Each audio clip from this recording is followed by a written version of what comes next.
जैसा कि हम लोग जानते हैं कि पिछले हफ्ते में त्रिपुरा से एक न्यूज़ चली और फिर उस न्यूज़ के माध्यम से महाराष्ट्र के आंतरिक क्षेत्रों में अमरावती, नांदेड़, यहाँ पर किस तरह से ग्रामीण भागों में दंगे हुए, मोर्चे निकले और दुकानें तोड़ी गई। तो इस विषय पर मेन स्ट्रीम मीडिया में थोड़ी-मोड़ी चर्चा हुई, सोशल मीडिया पे काफ़ी बात हुई। इस विषय को बहुत अच्छे से जानने के लिए कि एक्चुअली क्या हुआ त्रिपुरा में, उसको लेकर महाराष्ट्र में किस तरह की बात हुई, वो कौन से लोग थे जिन्होंने प्रोटेस्ट बुलाया, दंगा उकसाया और जो दुकानें तोड़ी गई, जो लोगों को परेशान किया गया, जो पुलिस को मारा गया और फिर धारा 144 लगी महाराष्ट्र के ग्रामीण क्षेत्रों में। इस विषय पर गहराई से बात करने के लिए आज हम लोग इस मंच पर मिले हैं। इसी विषय पर बात करने के लिए हमारे साथ पैनल पर आज हैं डॉक्टर रतन सारदा जी। डॉक्टर रतन सारदा जी ऑथर हैं, कॉलमनिस्ट हैं, टीवी पैनलिस्ट हैं और कई बुक के ऑथर्स हैं। अभी वो एक बुक पे काम भी कर रहे हैं। डॉक्टर रतन सारदा जी, स्वागत है आपका। इसी विषय पर बात करने के लिए हमारे साथ हैं भरत आमदापुरे जी। भरत जी जो हैं वो आईआईटी दिल्ली से एमटेक है और कई सारी मल्टीनेशनल कंपनीज में काम कर चुके हैं। और भरत जी जो है 2014 से सामाजिक क्षेत्रों में काम करने के लिए, लोगों को जोड़ने के लिए पूर्णकालिक 2014 से काम कर रहे हैं। भरत जी, आपका स्वागत है। हमारे जी। साथ इस विषय पर बात करने के लिए जो पैनलिस्ट हैं, प्रणव भोंडे जी। प्रणव भोंडे जी पिछले 12 वर्षों से जर्नलिज्म के क्षेत्र में काम कर रहे हैं और नाना प्रकार के संगठनों में उन्होंने अलग-अलग दायित्वों पर काम किया है। सामाजिक क्षेत्र की अच्छी जानकारी रखते हैं और ये जो दंगा हुआ और इसमें जो कुछ भी मेस हुआ ग्राउंड पे, उसकी बहुत गहराई में जानकारी रखते हैं। तो आज के हमारे इस प्रोग्राम में प्रणय जी जो हैं वो हमको इस विषय पे जानकारी देंगे कि एक्चुअली ग्राउंड पे क्या हुआ, किस तरह से चीजें मोबिलाइज की गई। प्रणव जी, आपका स्वागत है। मैं चर्चा की शुरुआत रतन सारदा जी से करना चाहूंगा। रतन जी, मेरा आपसे एक हमारे व्यूअर्स ये जानना चाहेंगे कि क्या ऐसी बात हुई त्रिपुरा में जिसका रिएक्शन महाराष्ट्र में हुआ और क्यों ऐसे कहा जा रहा है सोशल मीडिया पे कि rumor has created riots in Maharashtra, in the interiors of Maharashtra। तो ऐसे क्यों कहा जा रहा है कि on the basis of rumors there was a riot? मतलब अफवाह को अवसर में महाराष्ट्र में ये रेडिकल इस्लाम ने कैसे उसको बदला है, इस बारे में हम आपसे जानकारी चाहते हैं। रतन सारदा जी, ओवर टू यू। धन्यवाद दिग्विजय जी। आपका धन्यवाद इस चर्चा को रखने के लिए। पहले तो ये अगर हम कहें कि ऐसा क्या हुआ त्रिपुरा में हुआ तो इसका असर महाराष्ट्र में क्यों हुआ और वो झूठी थी या सच्ची खबर थी। पहला प्रश्न ये होना चाहिए कि दुनिया भर में कहीं भी कुछ हो तो उसके लिए यहाँ की जनता, यहाँ का समाज क्यों भुगते। तो टर्की के अंदर खलीफा को हटाया गया, उसके उसके कारण विद्रोह भारत में हुआ जिसका सपोर्ट कांग्रेस ने किया, जिसका अंतिम स्वरूप जो हुआ पाकिस्तान बना। अब मुझे याद है जब मैं छोटा था तो अल-अक्सा मॉस्क जो इज़राइल में है उसको आग लगी थी, उसके दंगे सारे भारत में हुए थे। जब यहाँ पर श्रीनगर में मोहम्मद का बाल खोया ऐसी एक कथा बनी, उस समय बांग्लादेश में दंगे और हिंदुओं के मंदिर जलाए गए और हिंदुओं को मारा गया।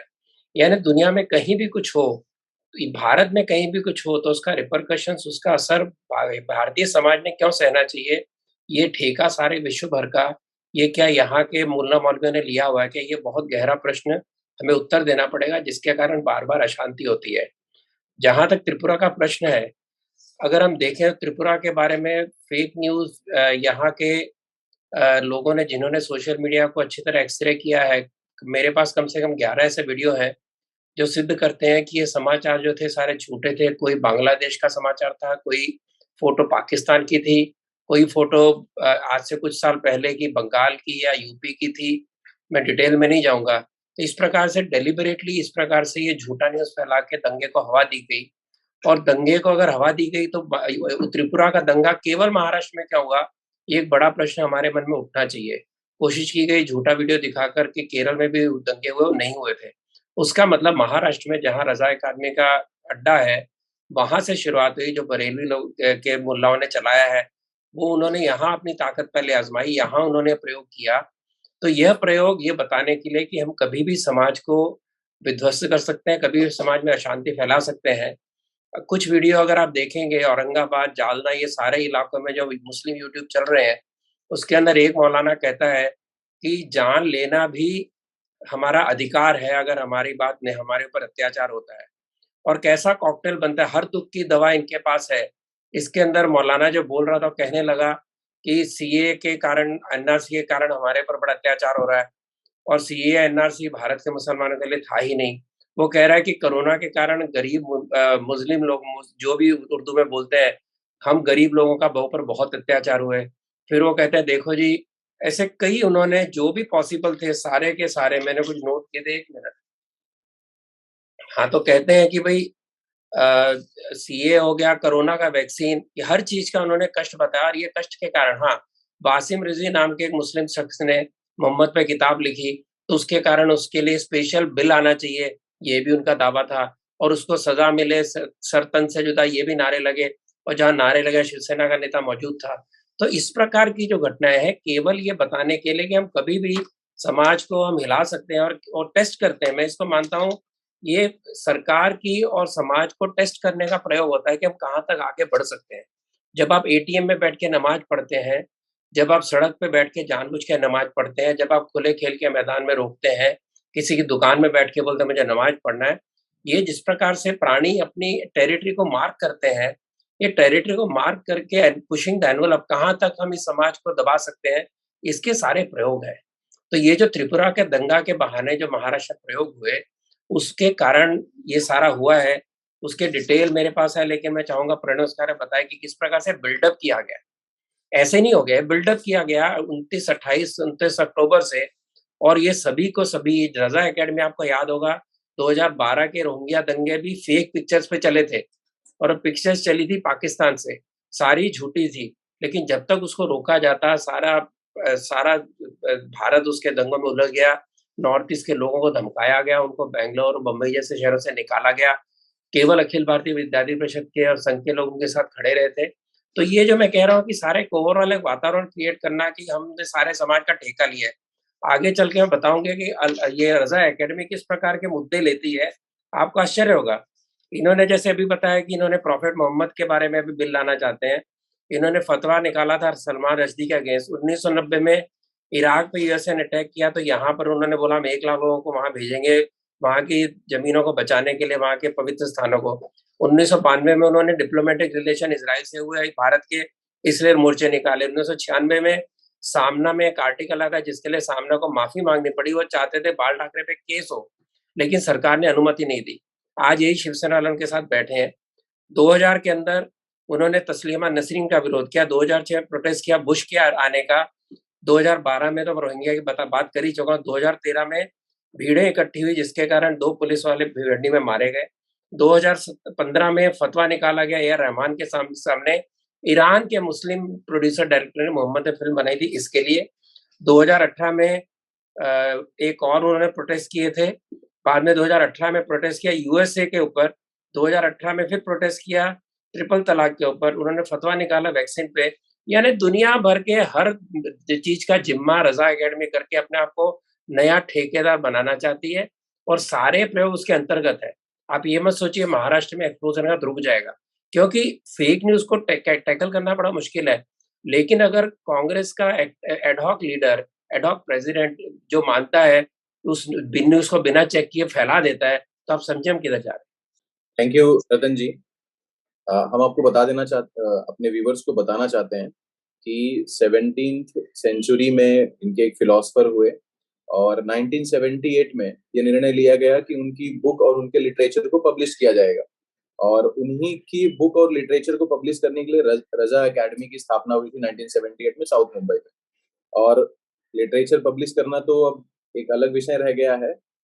फेक लिटरेचर्स को यूज करके वॉयलेंस को बढ़ाना रजा एकेडमी का एक मेन काम रह गया है। अपने ही चर्चा को आगे लेकर चलते हुए मैं प्रणव जी से निवेदन करता हूं कि प्रणव जी, थोड़ा सा हमारे व्यूवर्स को आप ये जानकारी दीजिए कि रतन जी ने ऑलरेडी कहा कि एक लार्जर पिक्चर में किस तरह का पिछला इतिहास रहा है उनका, और किस तरह से उन्होंने काम किया है, किस तरह से फेक इमेजेस को लेकर, और हमेशा लगभग पैटर्न यही रहा है कि फेक इमेजेस को उठाया है और मॉब को डाइवर्ट किया है वॉयलेंस की तरफ। तो प्रणव जी, हम आपसे जानना चाहेंगे कि एक्चुअली ग्राउंड पे अमरावती, नांदेड़ और बाकी क्षेत्रों में क्या ऐसी चीजें, इस तरह की गतिविधियां अचानक से इतनी बढ़ गई कि वहां पे आर्टिकल 144, धारा 144 लगानी पड़ी। सो प्रणव जी, ओवर टू यू। जी। जैसे रतन जी ने जिक्र किया कि त्रिपुरा वायलेंस, इसका एक हाइप किया गया, यानी जो घटना है अलग है और जो दिखाया गया अलग है। पूरे देश भर में या इंटरनेशनल लेवल पे भी एक ट्विटर ट्रेंड चलाया गया था। भारत के कुछ जाने माने राजनेता जो आज विपक्ष में अलग अलग तरह से मुद्दे उठाते रहते हैं, टूल किट, अभी इस नाम से ये सब हम परिचित है कि एक ट्रेंड खड़ा करना है और गलत तरीके से करना है, गलत जानकारी के आधार पर करना है।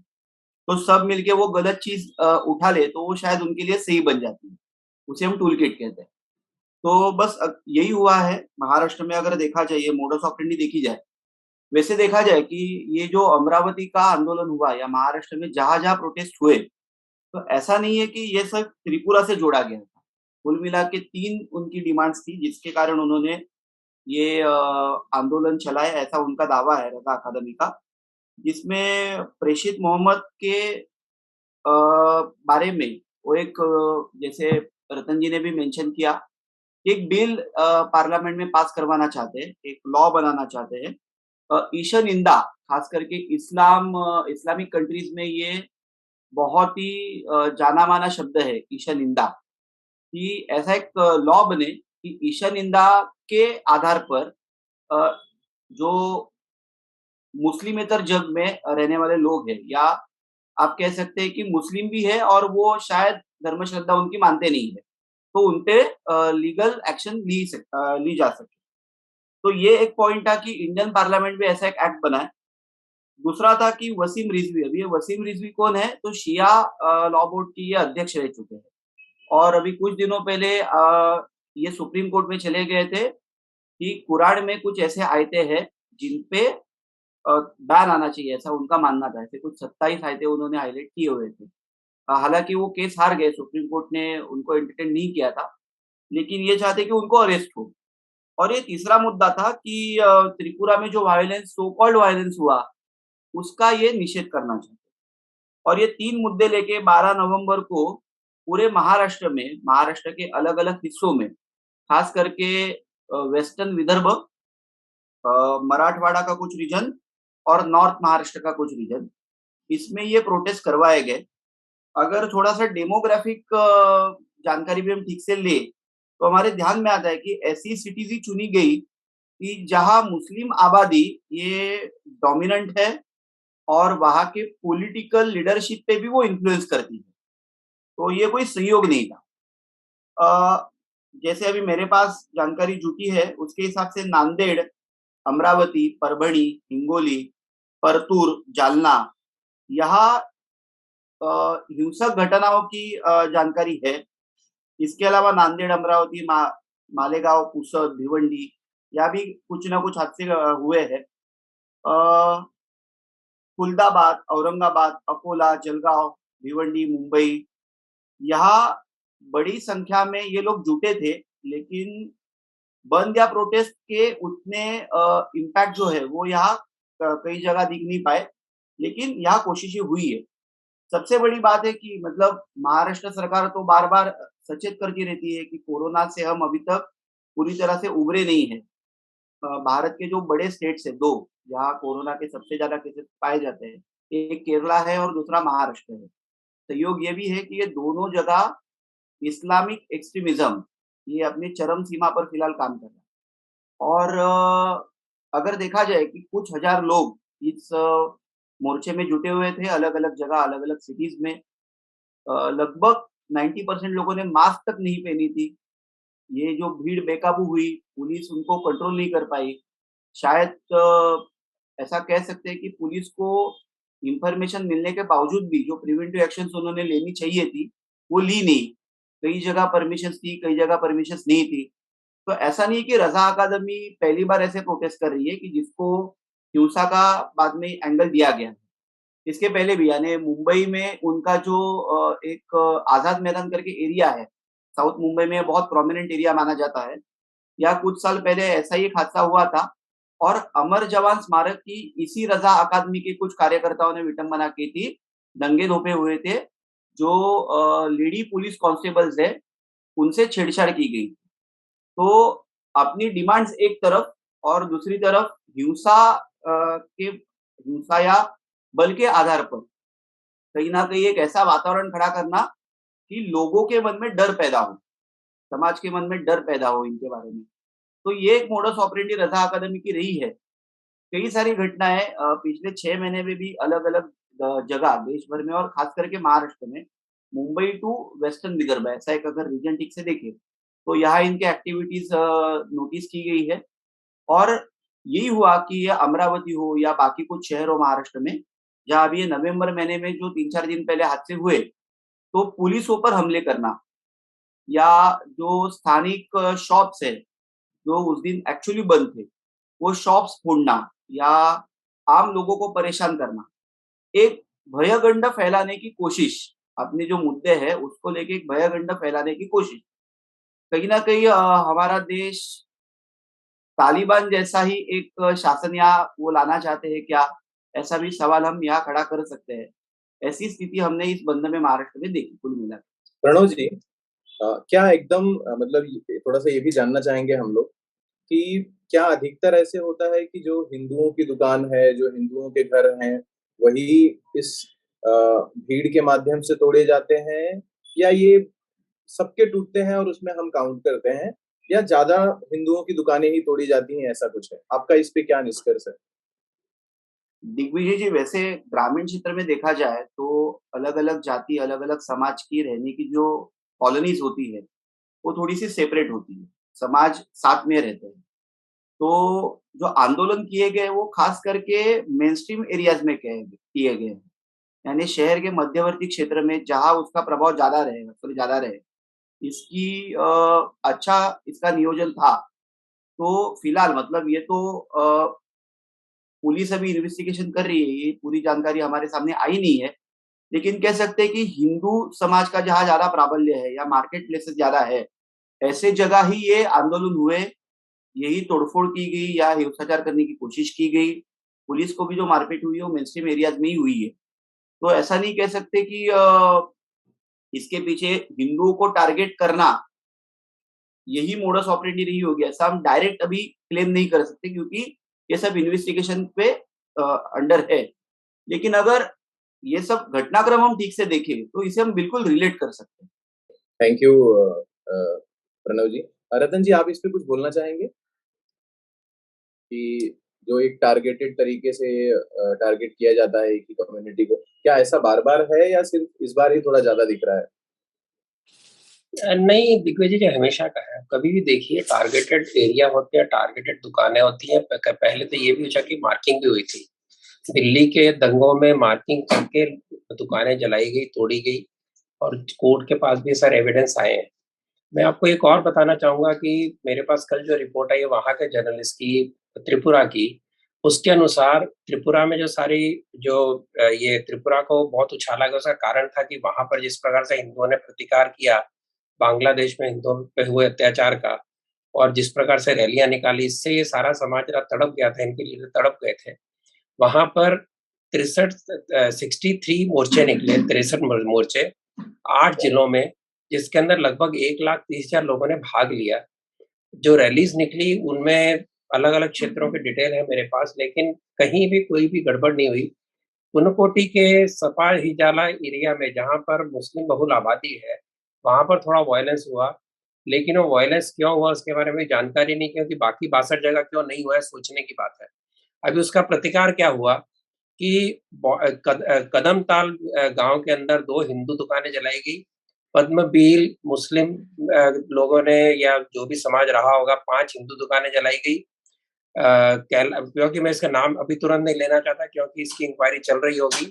इतना ही नहीं तो ऊनकोटी डिस्ट्रिक्ट के अंदर एबीवीपी के कार्यकर्ता को चक्कू मार के स्टैब किया गया और कई जगह दुकानें जलाई गई, तो मूर्तियां तोड़ी गई, टेम्पल ध्वस्त किए गए, काली के विसर्जन को रोका गया। इस प्रकार की ये सारी घटनाएं वहां पर हुई है, लेकिन उसके विरुद्ध जो दिखाया गया उससे बिल्कुल अलग है। अब इसमें और थोड़ा मैं ये कहना चाहूंगा कि ये केवल, जैसे मैंने बार-बार कह रहा हूँ कि दंगों केवल इसको आइसोलेशन में मत देखिए। बहुत पहले जब मैं तरुण था उस समय एक इंक्वायरी कमेटी बैठी थी जिसके अंदर ये निष्कर्ष निकाला गया कि बहुमत जो भी अधिकतर दंगे होते हैं, वो इन समाज के द्वारा होते हैं जो अपने आप को प्रताड़ित और डरा हुआ घोषित करते हैं। और जहाँ तक ये टूल किट की बात करते हैं जो प्रणव मुंडे ने कहा, तो ये केवल यही नहीं, तो सेक्युलर समाज, लेफ्ट समाज ने इसका बार-बार उपयोग किया है। अगर आप याद करें तो 2014 के अंदर चर्च अटैक, नन्स रेप की कहानियाँ खूब चली, किसी प्रकार से बदनाम किया जाए सरकार को, और ये तब से लेकर आज तक लगातार हर कुछ महीनों में कुछ ना कुछ घटना, कुछ ना कुछ तोड़-फोड़, कुछ ना कुछ अशांति का वातावरण बनाए रखना। अगर आप गौर करेंगे कि पिछले कई सालों से बड़े दंगे तो हुए ही नहीं, दंगों को बहुत अच्छी तरह कंट्रोल किया गया अधिक स्थानों पर। और ये जो दंगा है महाराष्ट्र का, ये पहले राजस्थान में हुए थे, वो भी कांग्रेस प्रशासित देश था। अब महाराष्ट्र में ओवरऑल इस प्रकार के दंगों को बहुत ज़बरदस्ती रोका गया है, दंगे हुए नहीं। लेकिन ये दंगे जो हैं, ये उस कड़ी में है कि अशांति रहे और बार-बार कहें देखो हम पर अत्याचार हो रहे हैं, विक्टिम कार्ड को प्ले करना।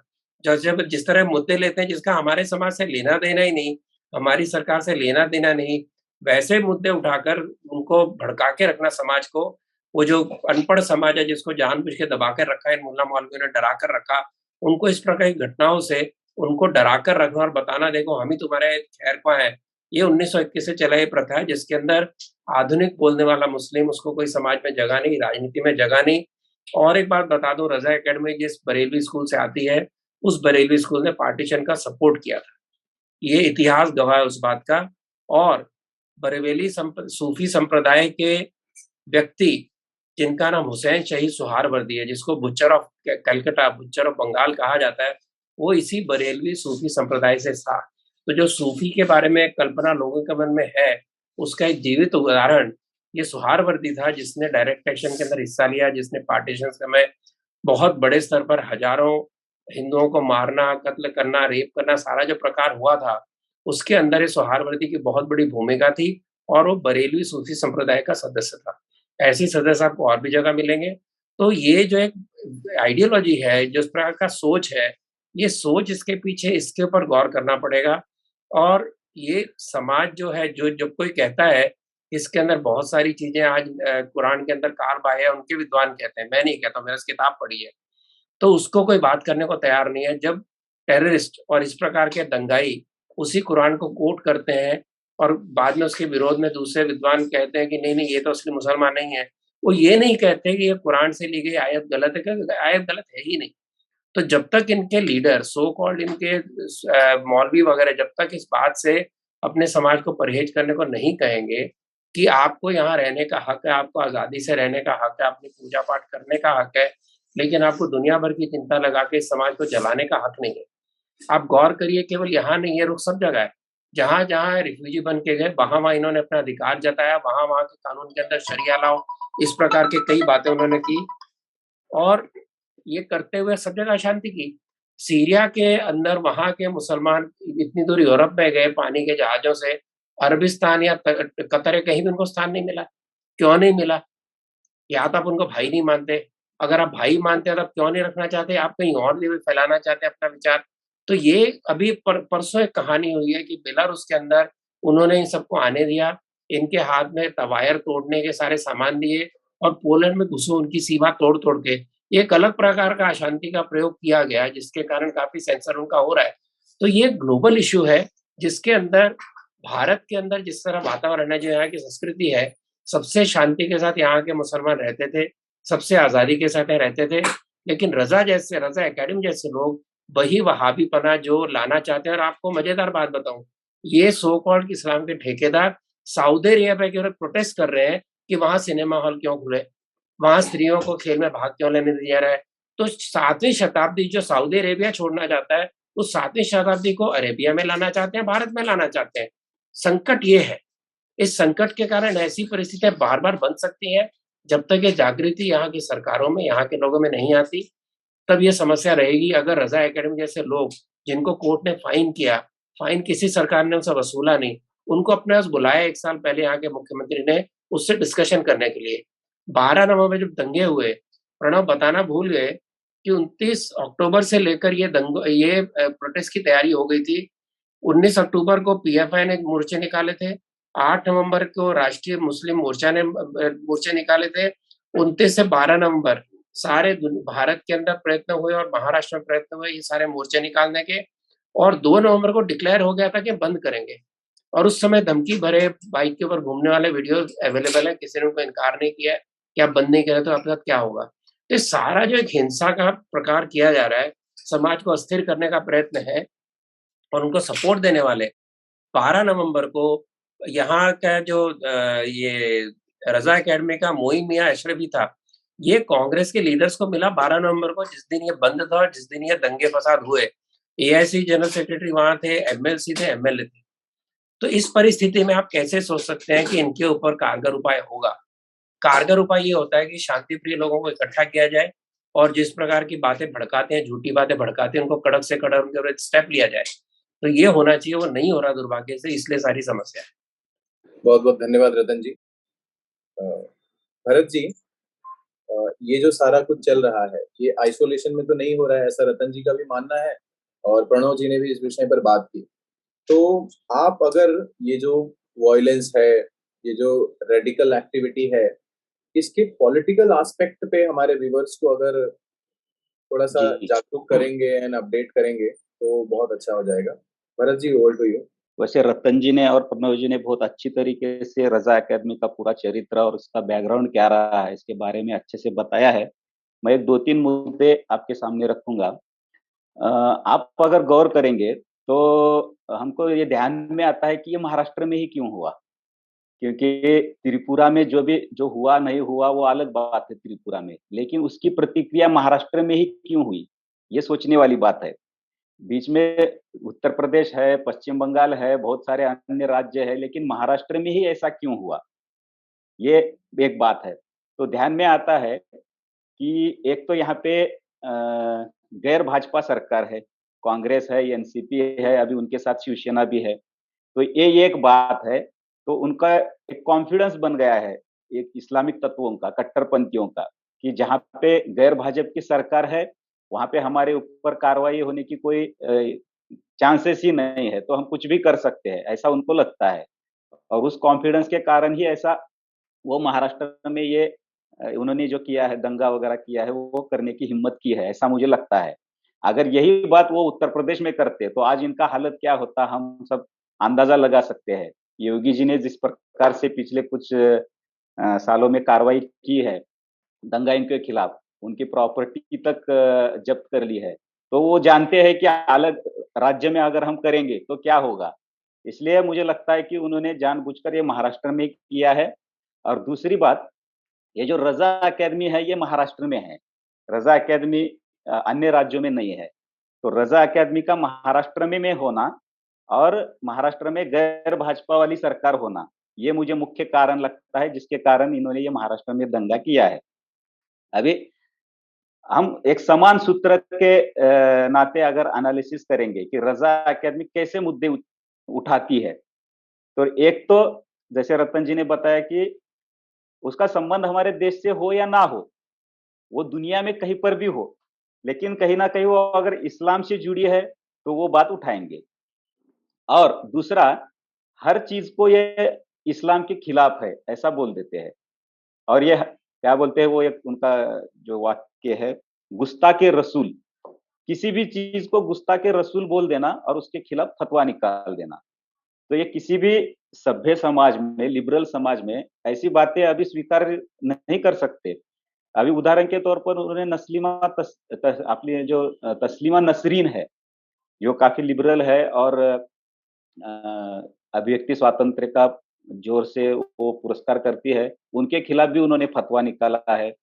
और जो जॉर्ज बुश के खिलाफ, जो इंडिया में वो विज़िट करने वाले थे 2006 में, उनके खिलाफ भी निकाला है। अभी जॉर्ज बुश का और रज़ा अकेडमी का क्या संबंध है?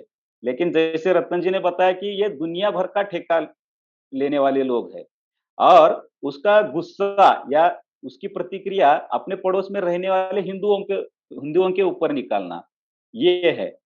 अभी आप देखें तो ये क्या संदेश क्या देना चाहते हैं, मुझे और एक बात ध्यान में आती है, इनका उद्देश्य क्या है ये दंगा करके। एक तो 2014 के बाद जो शासन आया है हमारे देश में, उन्होंने ये इस्लामिक कट्टरपंथियों के ऊपर पूरी तरीके से नियंत्रण लाने में यशस्वी हुए हैं। तो ये अब ऐसा करना चाहते हैं कि ये जो शासन का डर है वो खत्म कर देना चाहते हैं, मुझे ऐसा लगता है। वो एक संदेश देना चाहते हैं कट्टरपंथियों की ये पंथियों को कि ये सुरक्षा एजेंसीज आपका कुछ बिगाड़ नहीं सकती है। आप देखेंगे किसी भी दंगे में पहला टारगेट इनका होता है पुलिसकर्मी। तो इसको ये करके वो क्या संदेश देना चाहते हैं कि पुलिसकर्मी हो, सीआरपीएफ हो, पैरामिलिट्री फोर्सेस हो, ये आपका कुछ बिगाड़ नहीं सकते। आप जो चाहे वो करिए, इनसे डरने की कोई बात नहीं है। ये संदेश कट्टरपंथी जिहादियों को देना चाहते हैं। दूसरा संदेश ये हिंदुओं को देना चाहते हैं कि ये जो सुरक्षा एजेंसीज है, ये आपकी सुरक्षा रक्षा नहीं कर सकते हैं। तो आप ऐसा मत सोचकर चलिए कि सुरक्षा एजेंसी है तो हम कुछ नहीं करेंगे। तो ये संदेश वो हिंदुओं को देना चाहते हैं और कट्टरपंथियों को संदेश देना चाहते हैं कि ये सुरक्षा एजेंसी तो कुछ भी नहीं है, इनको इनके ऊपर हम हमला भी कर सकते हैं और हमारा कोई कुछ बिगाड़ नहीं सकता। तो ये है। और ये दूसरी एक गौर करने वाली बात यह है कि जब कांग्रेस एनसीपी का शासन होता है तभी रजा एकेडमी के ऐसे एक्टिविटीज महाराष्ट्र में होती है और गृह मंत्री एनसीपी का होता है तभी ऐसा होता है। ये क्यों होता है, इसके पीछे क्या कारण है, ये भी सोचने वाली बात है। जब 5 साल भाजपा की सरकार थी यहाँ पे, रजा एकेडमी ने कोई हिम्मत नहीं की, ऐसा कोई कांड या दंगा नहीं किया। तो जैसे ही भाजपा की सरकार चली गई, कांग्रेस एनसीपी सत्ता में आ गई, एनसीपी का गृह मंत्री बन गया और रजा एकेडमी में अचानक से एक कॉन्फिडेंस आ गया, हम कुछ भी कर सकते हैं। तो ये सोचने वाली बात है। अभी ये जो गृह मंत्री है दिलीप वळसे पाटिल, अभी वो बोलते हैं कि किसी को बख्शा नहीं जाएगा। तो पहले इनको परमिशन ही क्यों दी, ये तो सवाल पूछना चाहिए ना। ये तो बताना चाहिए उनको परमिशन क्यों दी। आपको पता है रजा एकेडमी का पूरा ट्रैक रिकॉर्ड सामने है, वो कोई शांतिवादी संगठन तो है नहीं, तो उनको परमिशन क्यों दी। वो बोलते हैं कि नहीं नहीं, वो तो एक क्या निवेदन देना चाहते थे कि ये त्रिपुरा में ऐसा हो रहा है तो उसको हम निषेध करते, उसको कंडेम करते, ऐसा एक निवेदन देना चाहते थे। ये निवेदन देने वाला संगठन है क्या, आपको पता नहीं है क्या ये पिछले कुछ सालों में क्या क्या करते हैं। निवेदन देने वाले शांति दूत थोड़ी है।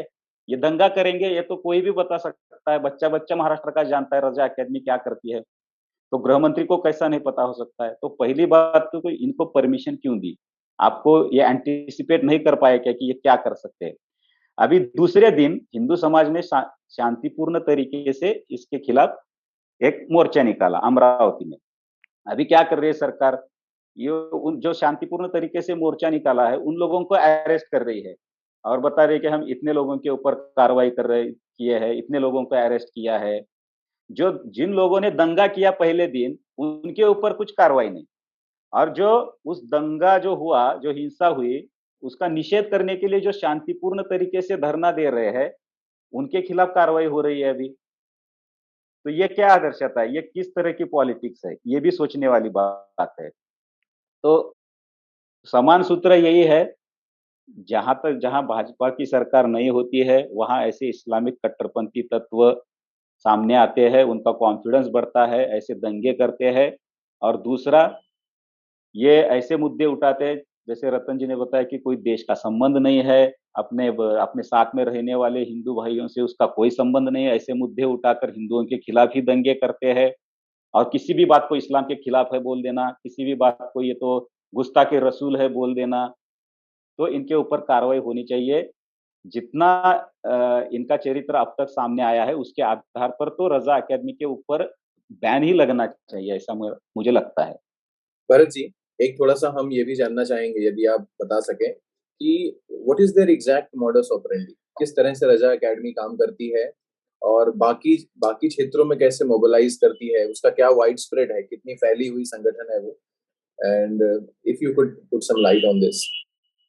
अभी पहला मुद्दा तो ये है कि इनका इतने गुप्त तरीके से काम करने वाले लोग हैं, ये पूरी जानकारी एकदम स्पष्ट तरीके से सामने नहीं आ पाती है, लेकिन जो भी दिखता है उसके हिसाब से तो ऐसा लगता है कि ये जो रजा एकेडमी है, ये कोई ऐसा कोई मजबूत संगठन है ऐसा नहीं है, ये एक लूज स्ट्रक्चर है।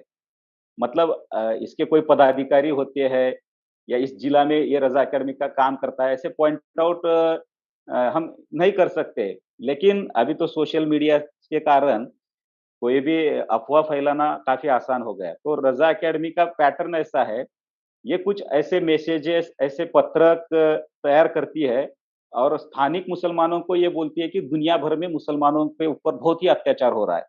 चाहे वो मिडल ईस्ट हो, चाहे वो इधर म्यांमार हो, भारत हो, कोई भी कंट्री है, वहाँ पे मुसलमानों के ऊपर बहुत अत्याचार हो रहा है। और ये प्रोपेगेंडा करने के लिए वो फेक न्यूज़ का बहुत इस्तेमाल करते हैं। घटना कुछ और होती है, दिखता है कि वो फ़ोटो या वीडियो में कोई दंगा हो रहा है, उसको बताते हैं कि ये मुसलमानों के खिलाफ हो रहा है। लेकिन अगर उसका अभी टेक्नोलॉजी इतनी एडवांस हो गई है, उसका जब एनालिसिस करते हैं तो सामने आता है कि अरे ये तो किसी और घटना का फ़ोटो वायरल कर रहे हैं, किसी और घटना का वीडियो वायरल कर रहे हैं। ये इनकी मोडस ऑपरेंडी है। मतलब वर्चुअल एट्रोसिटीज़ जो हुई है नहीं है, ऐसे फोटोज वीडियोज लेकर बोलना कि ये मुसलमानों के खिलाफ हुआ है, देखो कुरान के इतने प्रतियां यहाँ पे जला दी गई है, यहाँ इतने मुसलमानों की हत्या कर दी है, इतने मस्जिदों के ऊपर हमला हुआ है। असल में वो हुआ ही नहीं होता है।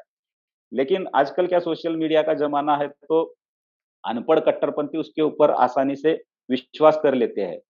और यही बोलते हैं, पुलिस प्रशासन को बोलेंगे 5,000 की संख्या में आने वाले हैं, 2,000 की संख्या में आने वाले हैं। अचानक 15,000, 20,000, 25,000 लोग रास्ते पर उतर आते हैं। पुलिस को भी इसका अंदाजा पहले से नहीं होता है। और अचानक हिंसा, वो कैसे होता है, क्या होता है, अभी वो जांच एजेंसी का काम है। अचानक हिंसा में उसका ये होता है, कन्वर्ट हो जाता है वो पूरा आंदोलन। तो ये उनकी मोडस ऑपरेंडी है, फेक न्यूज़ फैलाना, दुनिया भर में मुसलमानों के ऊपर बहुत ही अत्याचार हो रहा है, ऐसे बोलना। हर कोई इस्लाम के खिलाफ ही खड़ा है अब दुनिया में, और इस्लाम खतरे में आया है। और सारे काफिर लोग क्या बोलते हैं, वो रसूल को ये कर रहे हैं, गुस्ताखी रसूल गुनाह कर रहे हैं। तो इस्लाम को बचाने के लिए आपको अभी रास्ते पे उतरने के अलावा कोई चारा नहीं है। ऐसे ये अशिक्षित अनपढ़ कट्टरपंथियों के मन में बिठाना, ये इनकी मोडस ऑपरेंडी है। और उसका हिंसक आंदोलन में उसको रूपांतरित कर देना और हिंदुओं को टारगेट करना। ये इनके मन में हिंदुओं के प्रति इतनी घृणा कौन फैलाता है, ये जांच का विषय है। उनका लिटरेचर क्या है, वो लिटरेचर में एक्चुअली लिखते क्या है, ये देखना चाहिए। मानसिकता कहाँ से आती है, तो ये रजा अकेडमी ये करती है। बहुत बहुत धन्यवाद भरत जी। अब हम अपनी चर्चा को आखिरी दौर में लेते हैं और मेरा प्रश्न होगा रतन शारदा जी से कि रतन जी, हमने पास्ट में भी देखा है कि किस तरह से पीएफआई जो है वो काम करती है और कई स्टेट में पीएफआई बैन है। तो आप क्या आप रजा एकेडमी के काम को भी उसी फ्रंट पे देखते हैं क्या, कि वो भी उतने ही डेंजर हैं और बैन लगना चाहिए? और ये जो सारी एक्टिविटीज हो रही है, ये एक लार्जर पर्सपेक्टिव में हो रही है। आपने ऐसे पहले भी कहा कि ये ग्लोबल इशू है। आपने कहा कि this is not limited to the regions of the Maharashtra, ये ग्लोबल इशू है, सब जगह हो रहा है, बेलारूस में हो रहा है। तो क्या तरीके हैं कि इनसे निपटा जा सके, and do you see any similarity between PFI and Raza academy? और थोड़ा सा यदि आप रजा एकेडमी के इतिहास पे भी if you put some light, it will be helpful for the viewers to analyse things clearly. Ratan ji, over to you. देखिए दिग्विजय जी, रजा एकेडमी की इतिहास के बारे में प्रणव बता चुके हैं, भारत जी बता चुके हैं, उसमें और डिटेल में जाने का लाभ नहीं है। पीएफआई जो है ये सिमी को बैन करने के बाद बनी है और पीएफआई से बाद में आगे जाएगा एसडीपीआई नाम की एक पॉलिटिकल संस्था बनी है जो उसके सपोर्ट से बनी है। तो ऐसा है कि आप एक नाम बदलेंगे नया बोर्ड आ जाएगा, फिर एक नाम बदलेंगे नया बोर्ड आ जाएगा। आप बैन करते तो काम अंडरग्राउंड चलता है। लेकिन आज जो हमारे इनके ऊपर एक्शन जरूर होना चाहिए। फॉर एग्जाम्पल, ये जो सारे यूट्यूब घुमाए गए महाराष्ट्र के अंदर, ओपन एकदम रजिस्टर्ड यूट्यूब है, एड्रेस बताते हैं, कोई नांदेड़ का, कोई जलगांव, कोई औरंगाबाद का। उनके ऊपर अब तक क्या एक्शन हुआ है जानने की बहुत आवश्यकता है। जहां पुलिस आसानी से तुरंत उसको यूट्यूब को बंद कर सकती है, उसको कैद कर सकती है तो ये जो एक्टिविटी तुरंत नहीं होती, इसके कारण इस तरह के लोगों की हिम्मत बढ़ती है। और जो भी नई-नई संस्थाएँ निकलते हैं, सबकी जड़ तो एक ही है। सबकी जड़ एक है, जब तक वो नहीं मानते कि हम ही सच्चे हैं और हमारा ही अल्लाह सच्चा है, बाकी सारे झूठे हैं और उनको जीने का हक नहीं, उनका तो कन्वर्ट किया जाए या उनको धिम्मी की तरह रखा जाए या उन पे जज़िया लगाया जाए और जहाँ हमारा प्रभाव नहीं, हमारा चुप रहा जाए, प्रभाव प्रति शरिया की माँग की जाए। ये सारे अलग-अलग नाम से एक ही थाली के चट्टे-बट्टे हैं। जब तक इसका हम बेसिक नेचर नहीं समझ लेते, जब तक यहाँ का शांत मुस्लिम समाज, चुप मुस्लिम समाज इसको शांति से स्वीकार करता रहता है, ये बातों पर कंट्रोल आना मुश्किल है। जहाँ एक तरफ मुस्लिम समाज मॉडर्न होना चाहता है, वो मानता है कि प्यू रिसर्च अगर आप देखेंगे, उनके बहुत सारे विचार भारत में भारतीय हिंदुओं जैसे ही हैं। लेकिन जहाँ शरिया की बात आती है, तो वो कहते हैं शरिया होना चाहिए। अभी अगर आप कहते हैं शरिया होना चाहिए, अगर आप कहते हैं ट्रिपल तलाक ये हमारे विरुद्ध है, शरिया के विरुद्ध है, तो इस प्रकार कहने के बाद में रज़ा अकेडमी जैसे लोगों को जोर मिलता है। तो इस समाज को पढ़ाना, इस समाज को बार-बार बताना कि ये बातें क्या हैं, इसके अंदर सच्चाई क्या है और इस प्रकार से समय के साथ बदलना है। अगर हम कहेंगे जो 7वीं शताब्दी में था वही से उसी प्रकार से हम जीवन जिएँगे, तो वो ये समस्या का हल हो नहीं सकता। आज पीएफआई, कल कुछ सीएसआई बनेगा, कुछ भी बनेगा। लेकिन इसका nature of this problem and refusal to act firmly, अब जिस प्रकार से यूरोप के देशों में फर्म एक्शन लेने की शुरुआत हुई है, इस प्रकार से फर्म एक्शन जो भी बोलता है, जिस प्रकार से भड़काता है या गलत इंटरप्रिटेशन करके लोगों को बार-बार भड़काता है, वो जब तक कानून की व्यवस्था के तौर पे नहीं देखा गया। 2 एस्पेक्ट है कानून की व्यवस्था, एक है साइकोलॉजिकल इश्यू। साइकोलॉजिकल इश्यू के ऊपर ब्रिटेन ने रेडिकलाइजेशन डी-रेडिकलाइजेशन के ऊपर 3 दशकों तक काम किया, रिज़ल्ट शून्य रहा। तो इसका हल तो सारी दुनिया को ढूँढना है, भारत को भी ढूँढना है। जब तक ये हल की बात होती है, समाज के पास ही हल है अगर उनको शांति से रहना है। आज अगर ये समस्या भारत में होती, तो आज मुझे ये बताइए कि सारा मुस्लिम जगत हिंसा का शिकार क्यों है? क्यों सीरिया के अंदर लाखों लोग मरे, क्यों यमन के अंदर लाखों लोग मरे, क्यों टर्की के अंदर वहाँ के लोग वहाँ के लोगों को रहने नहीं देते, क्यों इराक और ईरान के अंदर शिया सुन्नी का झगड़ा, पाकिस्तान के अंदर शिया को मारना।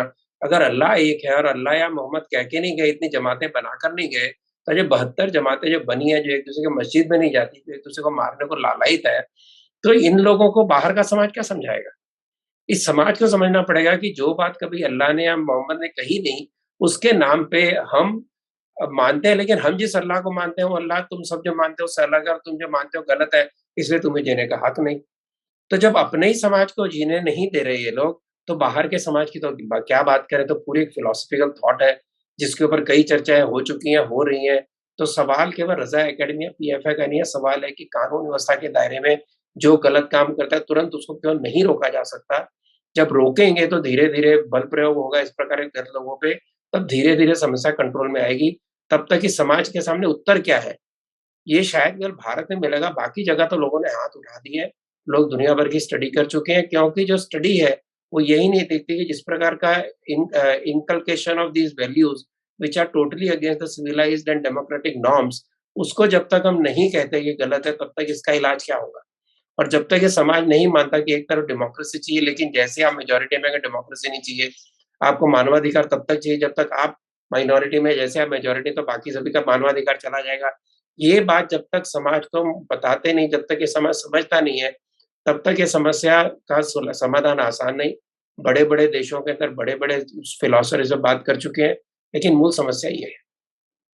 इतना थैंक मैं ये यू। कहना चाहूँगा क्योंकि बार-बार ये मुद्दा आता है, निश्चित रूप से ये वीडियो रिलीज़ होते ही लोग कहेंगे सबका डीएनए एक है, आरएसएस तो कहती है।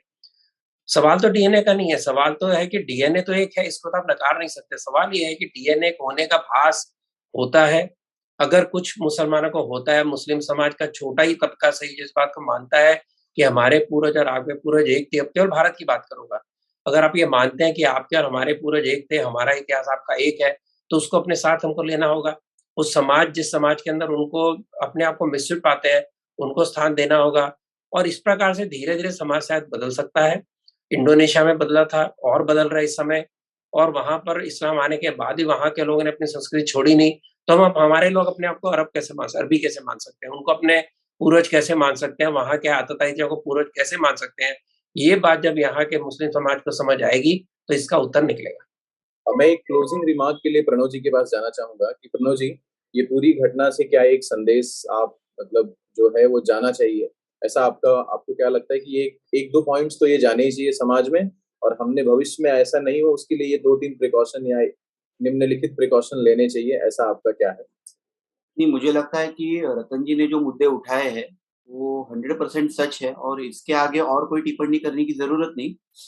हमें ये समझना होगा कि कोई भी ये हिंसाचार की घटना जब हम देखते हैं और ख़ास करके रज़ा अकादमी का इतिहास हम देखते हैं, तो हम कभी इस मिसकंसेप्शन में ना रहे कि उनके ये स्पेसिफिक मुद्दे हैं और इसलिए ये आंदोलन होते हैं।